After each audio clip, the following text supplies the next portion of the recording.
Најавениот новитет за идната година, наречен EQT, има каросерија долга 4,95 метри, исто како и лимузината E-класа. Концептот е наследник на Цитан и, како и неговиот претходник, ќе се базира на Рено Кангу. Разликите овој пат треба да бидат поголеми.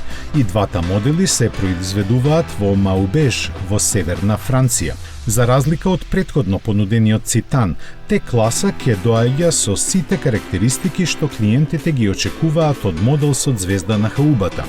Дури и да не бидат превземени сите детали од концептот EQT во сериско производство, новото комбе ќе се испорача со значително повисок квалитет од претходно понудениот Цитан и ќе биде 7 Благодарение на двете странични лизгачки врати кои се отвораат широко, лесно се стигнува до задниот дел, а просторот за глава на комбето висок 1,82 метри е исто така доволен за возрастните. Покрај варијантите со мотори со внатрешно согорување за кои не се даваат детали, потврдено е дека T-клас ќе има целосно електрична варијанта.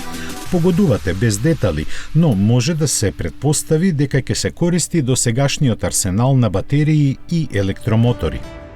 Во интериерот доминира инфозабавниот систем MBUX, способен да учи благодарение на вештачката интелигенција. Во концептот EQT, големиот стаклен панорамски покрив се протега над внатрешноста, но ова веројатно нема да биде дел од сериската опрема.